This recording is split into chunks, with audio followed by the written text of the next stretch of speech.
नमस्कार मित्रांनो, स्वागत आहे तुमचं आताच्या ब्रेकिंग न्यूजमध्ये। मित्रांनो, मुंबईकरांची ट्रॅफिकमधून सुटका व्हावी यासाठी परिवहन विभागानं महत्त्वाचा निर्णय घेतला आहे। मुंबईमध्ये पुढच्या 5 वर्षांमध्ये जलवाहतूक वाढवण्याचा निर्णय परिवहन विभागाने घेतला आहे।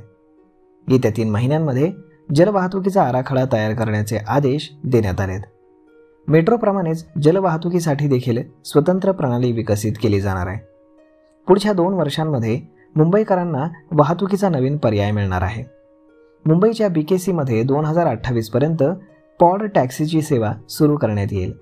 दरम्यान गर्दीच्या ठिकाणी रोपवेची सुविधा देखील विकसित करण्याचा विचार परिवहन विभाग करत आहे।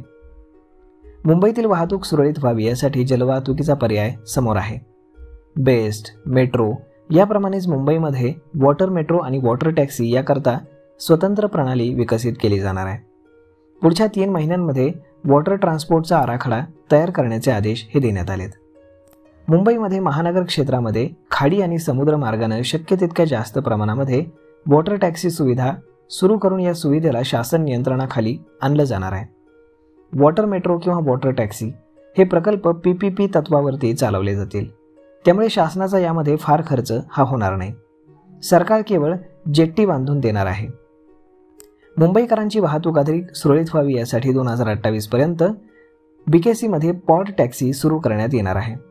लंडनच्या हिथ्रो एअरपोर्टच्या पॉड टॅक्सी आता BKC मध्ये येणार आहेत। ही पॉड टॅक्सी चालकाविरहित असून वाहतूक कोंडीतून मार्ग काढण्यासाठी ही एक महत्त्वाची सेवा ठरणार आहे। एका पॉड टॅक्सीमधून एका वेळी 6 जणांचा प्रवास होऊ शकतो। पुढच्या 2 वर्षांमध्ये पॉड टॅक्सीचा प्रकल्प मार्गी लागेल।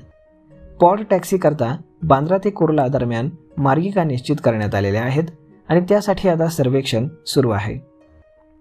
लंडनच्या हिथ्रो एअरपोर्टच्या धर्तीवरती पॉड टॅक्सी मुंबईच्या BKC तेही आता चालवले जातील। खाजगी कंपन्यांच्या सहभागातून हा प्रकल्प उभारला जाईल। येत्या ऑक्टोबरमध्ये पॉड टॅक्सी सर्वेक्षणाचा अहवाल सादर होणार आहे। त्यानंतर निर्मितीसाठी 2 वर्षांचा अवधी लागणार आहे आणि त्यानंतर पॉड टॅक्सी सेवा ही कार्यान्वित केली जाईल। तर मुंबईमधील Sanjay Gandhi national park, express highway, गर्दीची समुद्र किनाऱ्यांची ठिकाणं, खाडी यासाठी रोपवे सुरू करण्यात येणार आहेत। रोपवे सुविधेसाठी योग्य मार्ग शोधण्याचं परिवहन मंत्री प्रताप सरनाईक यांनी आदेश दिलेले आहेत। मुंबईमध्ये बाईक टॅक्सी याबाबत परिवहन विभागाने एक मोठा निर्णय घेतला आहे। मुंबईमध्ये पुढच्या 2 महिन्यांमध्ये रॅपिडोसारख्या बाईक सर्व्हिस सुविधा मुंबईमध्ये देखील सुरू होणार आहेत। बाईक टॅक्सी सुरू करताना महिला सुरक्षेची विशेष काळजी घेतली जाणार आहे। बाईक चालकाला मागे प्रवासी बसवताना बाईकच्या मधोमध पार्टिशन लावणं हे बंधनकारक असेल।